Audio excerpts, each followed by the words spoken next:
I'm writing this because I need someone to tell me I'm not losing my mind. 3 months ago, I had the perfect wedding.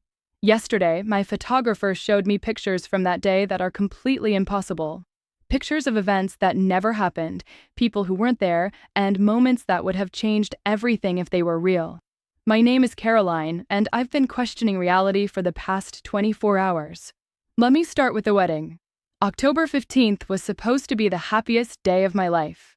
I married Ryan, my college boyfriend of 6 years, in a beautiful ceremony at the Botanical Gardens.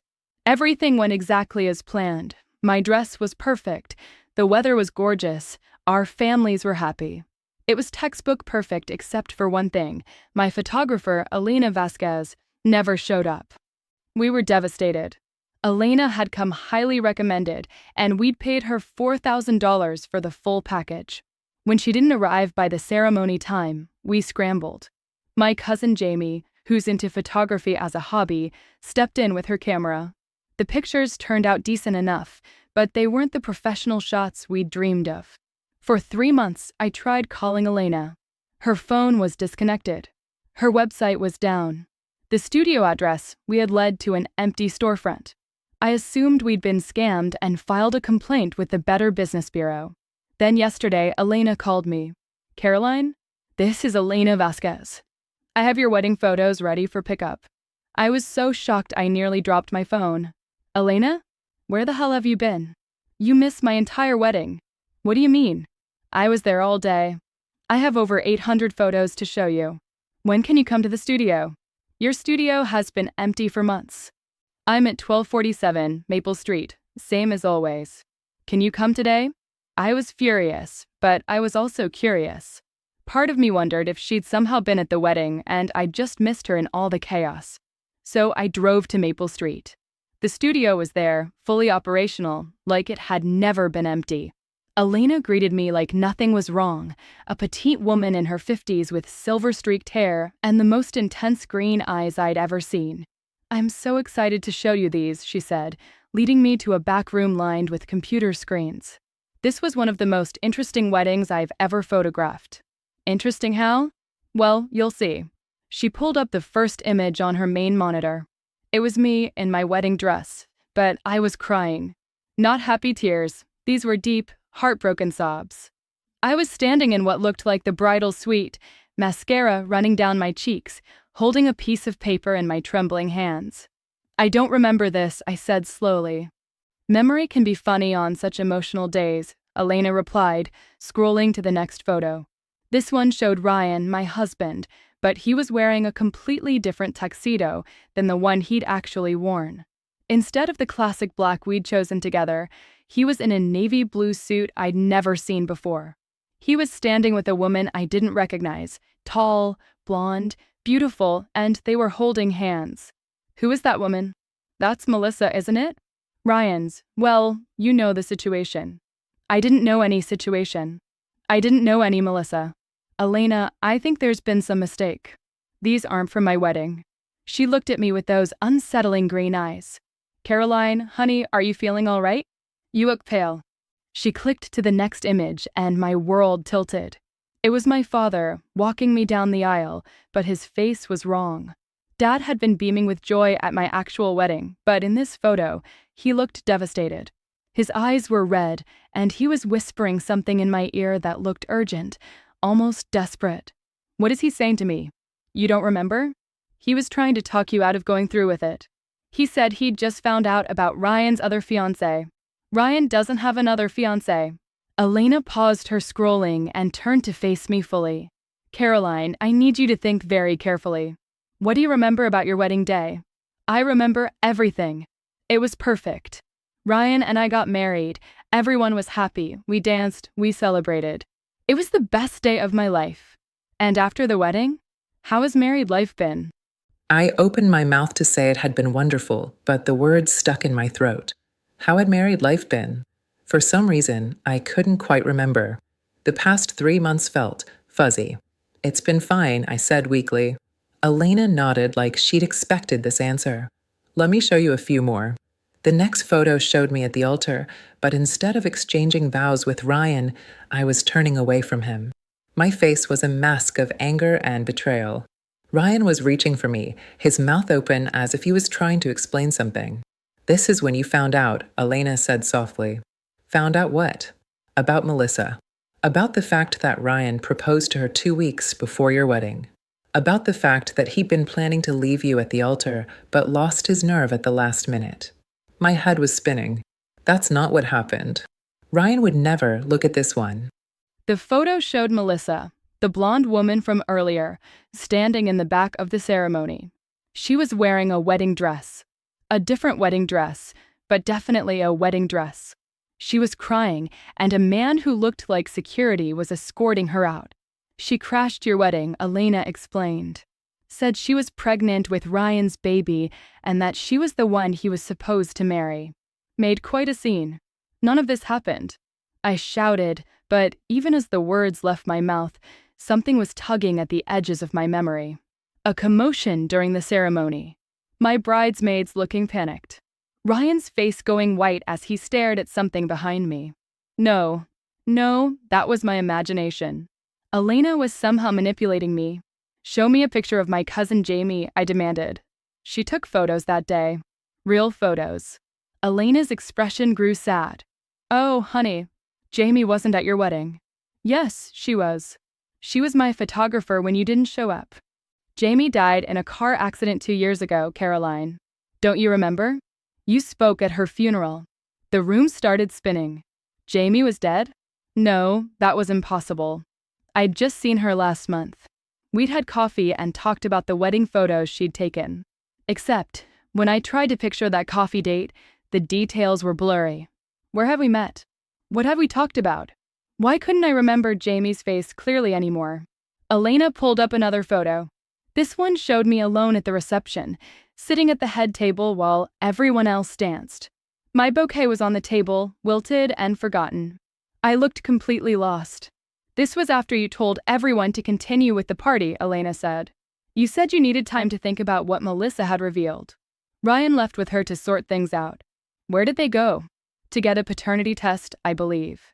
You insisted on it before you'd make any decisions about the marriage." I stared at the photo of myself looking so alone and devastated. Slowly, fragments started coming back. The shocked gasps from the congregation. My mother's horrified face. The way the music had stopped mid-song when Melissa started shouting. The test results came back 3 days later. Elena continued. "The baby was Ryan's. Conceived 6 weeks before your wedding." "No," I whispered, but I was remembering now. The phone call. Ryan's shaky voice explaining that he'd made a terrible mistake, that he loved me, but he had to do right by his child. The way I'd hung up on him, and then thrown my phone against the wall so hard it shattered. "So you see," Elena said gently, "your perfect wedding wasn't quite as perfect as you remember." "But I'm married," I protested weakly. "Ryan and I are married. We live together. We." I stopped. Did we live together?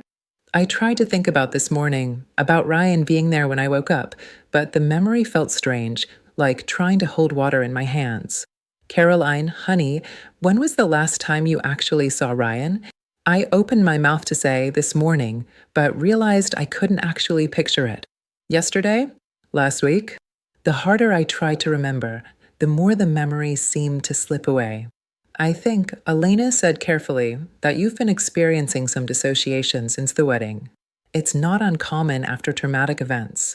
Sometimes our minds create better versions of reality to protect us from pain." She showed me one final photo. It was me, 3 months later, which would be now, sitting alone in my apartment. The same apartment I'd lived in before the wedding, before I was supposed to move in with Ryan. I was wearing pajamas at 3 p.m., surrounded by empty takeout containers and unopened mail. I looked thin, hollow, like I hadn't been taking care of myself. "I took this yesterday," Elena said. "Before I called you. I wanted to check how you were doing. You were in my apartment yesterday? You gave me a key, remember? You said you might need someone to check on you if the dissociation got worse." None of this made sense, but the more Elena showed me, the more my fabricated memories started crumbling. I remembered giving her a key. I remembered the long nights alone, crying over what Ryan had done. I remembered the lawyer I'd consulted about getting an annulment for a marriage that had never been legally completed. So none of it was real? I asked, my voice barely a whisper. The perfect wedding, the happy marriage, the past 3 months? The wedding happened, Elena said. But it didn't end the way you wanted it to. Your mind just rewrote the story so you could cope. I looked at my left hand. I was wearing a wedding ring, but now I remembered buying it for myself. A symbol of the marriage I'd wanted so desperately that I'd convinced myself it had actually happened. Where's Ryan now? He married Melissa last month. The baby was born 2 weeks ago. A little girl. The words hit me like physical blows. Ryan had moved on. He had the family he wanted, just not with me. While I'd been living in a fantasy where we were happily married, he'd been building a real life with someone else. Why are you showing me this? I asked Elena. Why are you forcing me to remember? Because you called me yesterday and asked me to. You said you were starting to suspect that something was wrong with your memories, and you wanted me to help you face the truth. You've been trying to recover from the dissociation for weeks. I had no memory of calling her, but that didn't surprise me anymore. How much of the past 3 months had been real, and how much had been my mind's desperate attempt to avoid dealing with the pain? What happens now? Now you heal. For real this time. You stop living in the fantasy and start building an actual life. It won't be easy, but it will be genuine. Elena handed me a business card. I'm not just a photographer, Caroline. I'm also a therapist who specializes in trauma-induced dissociation. The photography is just my way of helping people see the truth when their minds won't let them. I looked at the card. Dr. Elena Vasquez, PhD, Clinical Psychology, specializing in memory integration therapy. So you're not really a wedding photographer? I'm both. Sometimes people need to see their truth in pictures before they can accept it in words. Your mind created such a complete alternative reality that traditional therapy wasn't working. You needed visual proof to break through the dissociation. I sat in that studio for another hour, looking through hundreds of photos from the worst day of my life. With each image, more real memories returned. The humiliation, the betrayal, the way everyone had stared at me with pity as my wedding fell apart in real time. But also something else, strength. In the later photos from that day, after the initial shock wore off, I saw myself standing straighter, making decisions, telling Ryan that I wouldn't wait for him to choose between me and Melissa, that his choice to be with her while engaged to me had already chosen for him. I saw myself being brave in a way I'd forgotten I could be. The woman in these photos, I said to Elena, she's stronger than the woman who's been living in the fantasy. That's because the woman in the fantasy never had to overcome anything. She never had to grow. I left Elena's studio with a flash drive full of the real photos from my wedding day. The painful, ugly, honest photos that showed me who I really was when everything fell apart. That night, I finally looked around my apartment with clear eyes. It was a mess, yes, but it was my mess. My space. The home I'd been building for myself, not the shared life I'd imagined with a man who'd chosen someone else. I found the journal I'd been keeping for the past 3 months, the one where I'd written about my happy marriage. Reading it now was surreal, page after page of detailed accounts of dates with Ryan that had never happened, conversations we'd never had, a life we'd never lived.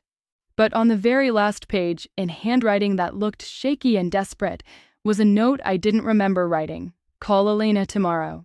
I can't live in this lie anymore. I need to remember what really happened. Apparently, some part of me had been fighting to get back to reality all along. It's been a week since Elena showed me those photos. The dissociation is lifting gradually, like fog clearing from a window. I remember more of the real past 3 months now. The depression, the isolation, the way I've been living on autopilot while my conscious mind lived in a fantasy. I also remember filing for an annulment that was granted immediately, since the marriage was never legally completed. I remember starting therapy with Elena to deal with the trauma. I remember my sister visiting me every few days, worried sick about my mental state. The hardest part is grieving the loss of the perfect marriage I thought I'd had, even though it never existed. How do you mourn something that was never real? But I'm starting to see that the fantasy wasn't protecting me, it was keeping me trapped. The real Caroline, the one who got her heart broken but survived it, is someone I can actually build a life with. Elena says that dissociative episodes like mine are more common than people think, especially after severe emotional trauma. The mind can create incredibly detailed alternative realities to avoid processing pain. But eventually, the truth fights its way to the surface. I'm meeting with a divorce attorney tomorrow. Apparently, I need legal help untangling some financial matters from the attempted marriage. I'm also looking at new apartments, maybe something closer to downtown where I can start fresh. Ryan texted me yesterday. Just a simple message. I heard you're doing better. I'm glad. I stared at that text for a long time before deleting it. The Ryan I'd been married to in my mind would have said something longer, more loving. But the real Ryan was never mine to begin with. I'm not angry anymore. How can you be angry at someone for not living up to a fantasy version of themselves that you created? Tomorrow, I start my real life. The one where I was strong enough to survive my wedding day falling apart. The one where I'm building something genuine instead of hiding in beautiful lies. It's scarier than a fantasy, but it's mine. And Elena was right. I'm braver than I thought I was.